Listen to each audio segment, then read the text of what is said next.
अस्सलाम वालेकुम, मैं हूं हकीम हसीब अहमद भटिया हसीब दवाखाना की तरफ से आपको खुशामदीद कहता हूं। नाज़रीन, इस टॉपिक पे हम बात करेंगे एहतलाम के हवाले से। रात को सोते हुए मर्दों का एहतलाम हो जाना, डिस्चार्ज होना, ये कौन सी वजूहात होती हैं और ये किस मिजाज का मर्ज़ है और इसका इलाज किस तरीके से मुमकिन होता है।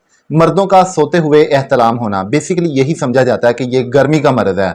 गर्मी से मुराद यानी कि गर्म ग़िज़ा दवा का इस्तेमाल करने से ये मर्ज़ होता है, लेकिन इसके इलाज के लिए खुद ही टोटकों को अप्लाई किया जाता है, जिसमें ठंडी ग़िज़ा दवा मशरूबात का इस्तेमाल कसरत से किया जाता है और नतीजा ये मिलता है कि एहतलाम बिल्कुल भी ठीक नहीं होता। अगर हो भी जाए ठीक, लेकिन वो आर्जी होता है, मुस्तकिल तौर पर इससे आराम नहीं आता। सबसे पहले ये चीज़ क्लियर कर दूं कि एहतलाम ये तजाबियत का, खुश्की का मर्ज़ है। इस कंडीशन में मरीज़ के वजूद के अंदर तजाबियत, गंदा मवाद, फासद मवाद रुका होता है, एसिडिटी बड़ी होती है, जिसकी वजह से ज़कावत हिस्स बढ़ जाती है। ज़कावत हिस्स सेक्सुअल हिस्स को कहा जाता है, जिसमें मरीज़ की जो सेक्सुअल अज़ा वो इतने एक्टिव होते हैं कि ज़रा सा भी गलत ख्याल आए तो फौरी तौर पर मोशन में आ जाते हैं। अगर आप मेरी बात से मुतफिक नहीं है, आप खुद ही अंदाज़ा लगा लें कि आपको एहतलाम भी है और 100% आपको तजाबी अलामात भी हैं। गैस का प्रॉब्लम, कब्ज़, तजाबियत, एसिडिटी, पट्ठों में खंचाव, आंखों के गिर्द हल्के बनना, जिस्म कमज़ोर होना, जिस्म के पट्ठों में खंचाव महसूस होना, गर्दन में, कंधों में,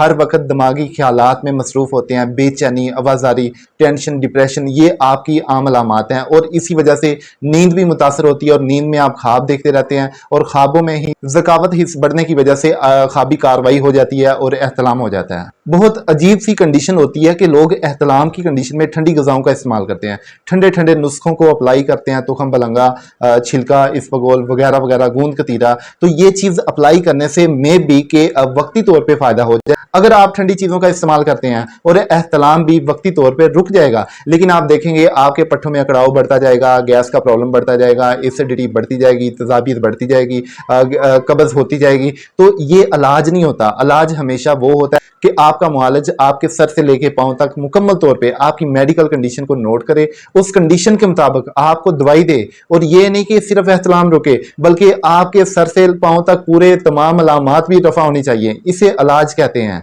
अगर आप महसूस करें कि आपके इलाज में ये गलती हो रही है कि एक मसला ठीक हो रहा है, दो मसले बढ़ रहे हैं, तो यकीन करें ये इलाज गलत हो रहा है। इलाज हमेशा मरीज की मुकम्मल तबीयत को मेंटेन करने का नाम है।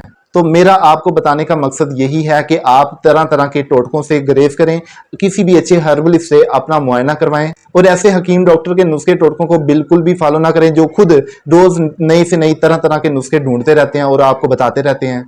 अगर आप किसी भी मुआलिज के पास जाते हैं, वो आपके ब्लड प्रेशर को, शुगर को, कब्ज़ को, मैदे की सोजिश को, पट्ठों के खंचाव को वगैरह वगैरह तमाम अलामात को नोट करेगा और फिर ये तजवीज़ करेगा कि आपको कौन सी दवाई की ज़रूरत है, गर्म खुशक मजाज की, गर्म तर मजाज की या तर गर्म मजाज की। तो ये आपका मुआलिज ही बेहतर बता सकता है आपकी कंडीशन के मुताबिक।